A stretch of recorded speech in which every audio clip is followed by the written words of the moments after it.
приглашается Уолтер Несер с темой линии электропередач «Призыв к действию». Спасибо. Hi, I'm Walter Neser. I'm originally from South Africa, but now based in Israel, working with Asaf and Ohad and so on.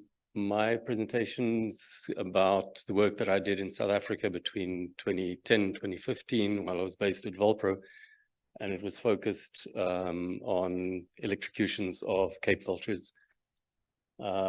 So South Africa, you like to see birds looking like that. But unfortunately, the reality, of course, is something very different. I had occasions where I found 16 or sometimes even more recently electrocuted Cape vultures under the pylons.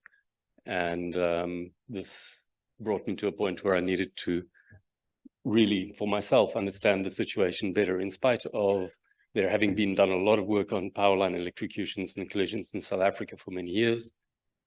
I needed for myself to get a better understanding. So if we look at Ogada's, Darcy's data, they estimate for Africa that poisoning is by far the biggest threat.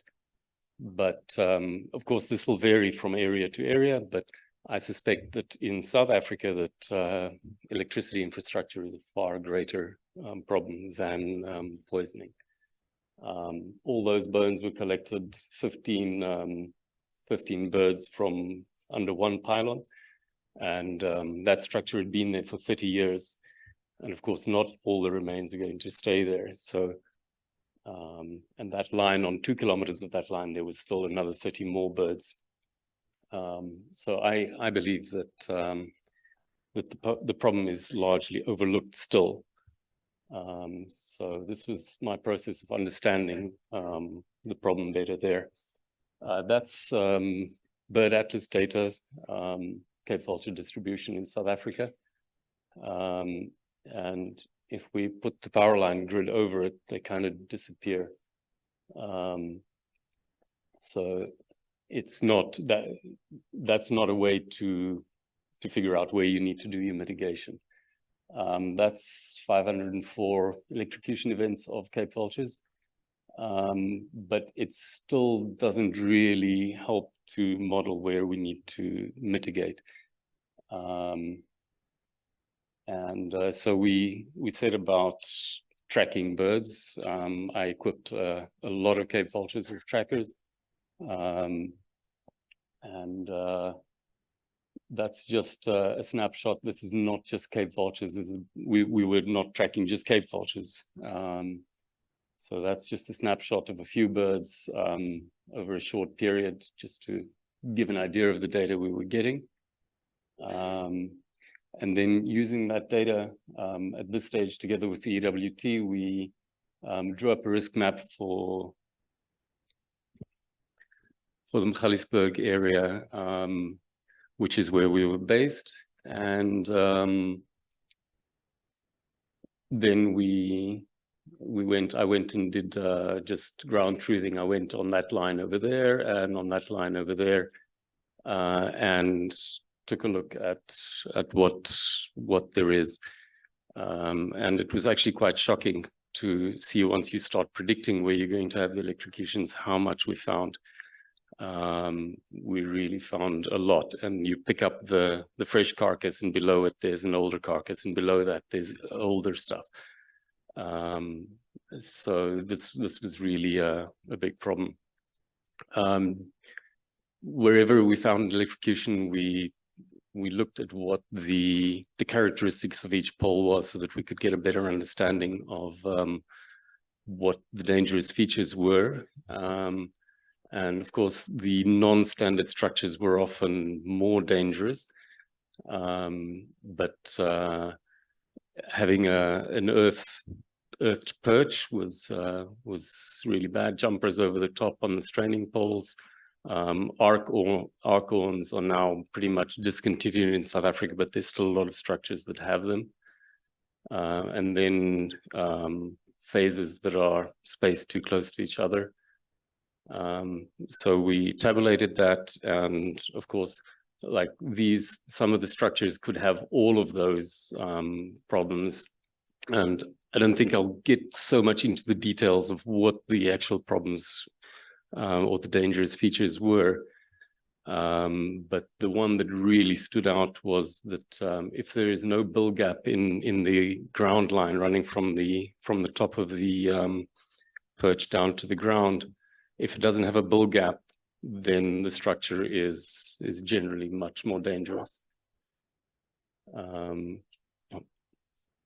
So there is a lot of reactive mitigation in South Africa, but I'm not such a big fan of it because this is something that was very recently installed, and you can see that the one insulator is already missing. So this could be just from choosing poor materials or something, but I believe that in South Africa, in any case, the cost of getting a crew out to do the work is relatively high. So if you're going to have a crew there, do it right, change the structure design so that you don't have to come back and fix your mitigation again at a later stage. And then often the mitigation, as you can see here, there's some insulators fitted and a flapper fitted and so on, but it's actually that pole was still killing birds. So if you're going to do something, do it right. There was also a lot of instances of poles that were supposed to be safe structures, and once they were installed, it was not actually fitted correctly. This pole didn't have a bill gap, and that structure design is supposed to have. So the inspection process failed, the installation process failed, and you end up with a dangerous structure. With all this better understanding of what the designs, the dangerous features were and so on, we continued further and we put just about every single structure design that was being used in South Africa, from the distribution through to transmission, in the captive enclosures. This is a rehabilitation enclosure, so the birds are flying and so on. And we studied how the birds are behaving on the structures so that we could try and get a better understanding of how birds are getting electrocuted on a structure that looks like it should be safe, and then it turns out that they're still killing birds. And that's often interactions between birds. When there's more than one bird on the structure is when you start running into trouble. So the evolution of the power lines went along like this. We thought, okay, that would be a safe structure. You know, the bird sits on top, it can't touch, it can only touch one phase, there isn't an earth. What could go wrong? But turns out that the first bird lands there, then the second bird lands here, and the third one lands here, and then they start nibbling at each other, and then they're all dead. So this is what we ended up with.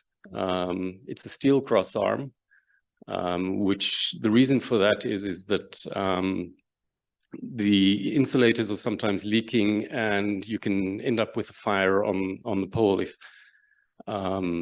so the electricity company wanted to switch to using steel cross arms.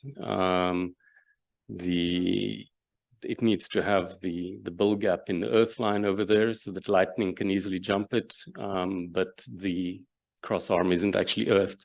So if the bird is sitting here and it touches this phase, it's not electrocuted unless it's wet conditions or something like that.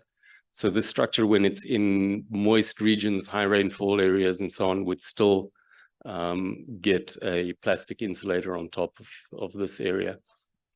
And it's on a wooden pole. The same sort of principles were applied to the less standard structures, the straining poles and tee-offs, and that's just examples of what we found to be safe structures for those situations.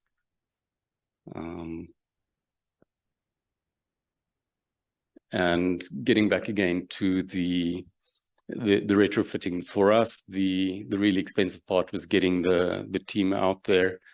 And if they're out there, there's scheduled maintenance, and that's something that's really important, is that insulators over time start leaking, cracking, especially in areas that have freezing temperatures, then they need to be replaced. So when these teams are going out there, work with your electricity company and see what they can do. They're going out to these structures anyway. Make sure that when they go out there and touch a structure, that they do something positive for the birds at that time. Because it's, to get them to go out just to do mitigation is far more expensive on the long run, and get them to do it right. At the same time, we used, all this time I've been working closely with the electricity company, trying to really collaborate with them and try to, you know, work in a collaborative way. But it didn't stop us from really making a noise in the media and publishing. This is just a small snapshot of all the publications. Every time there's electrocutions found, I would send out a little press release and get the information out into the public eye. In South Africa, there's quite a high awareness, so the media and the public, you know, respond to that kind of thing. So I think it's an important factor. But then finally, it came to a point where I decided to take legal action against the electricity company, because they were not really moving and sticking to their mandates. And it was only after that point where I actually laid charges against Eskom that they switched to having a proactive mitigation policy or strategy, which was something that was always talked about every conference, all the time. Yes, yes, yes, yes, yes. But they never actually did it. And I think it's sometimes it's important to make that switch and to play that card. It's a tricky one, because it's people that I'm working with on a daily basis, and they were really upset at the beginning. You know, I got calls from them saying, well, what are you doing? But in the end, they thanked me, because what happened was the charges was against the CEO of Eskom. And he, of course, called his environmental department and said, why the hell am I going to be in the dock defending myself for a charge that's similar to shooting a rhino or something? It's a serious crime. And they said, well, we've been telling you all along, but you haven't been giving us the budget. And then he said, well, what do you need? And they got their budget, and then things started moving. So yeah, don't not go there if it's needed. So the proactive mitigation strategy originally, the first risk map was drawn using that first map that I showed you on the citizen science observation data, which I really don't think is a good way to map risk. Again, that's with the electrocutions laid over it, and the purple dots are African whiteback vultures, just to give an idea. And so this is the electricity grid map that was then drawn by MSc students, actually independently of Eskom or the EWT, using tracking data that we provided to her. And that's a risk map that was starting to look a little bit better. And when you put the electrocutions over it there, then you start seeing that there's actually a really good correlation for that. And that was something to start working with. So at this stage, we're in the proactive mitigation phase. There's still obviously all the reactive mitigation, but Eskom is lagging behind in their timeline that they're supposed to be on. So I'm only getting to South Africa once a year, once every 2 years or something now. But when I do get there, then I push their buttons and I play that legal card again, or at least threaten with it, and that usually sort of gets things moving a little bit better again. But there's a lot of work to be done. There's still really too many birds getting electrocuted there. My bottom line here of this presentation is just to motivate people to get after it and to start doing things about power lines, because we have the information, we have tracking data. If we were to pool all our tracking data from everybody that's here and other resources that are available, we could draw risk maps for greater regions and really try to identify and understand which countries is it, do we all need to be worrying about a specific country where there's a much higher incidence or something. So let's see how we can get together and start working on this problem in a bigger picture, not just a country scale.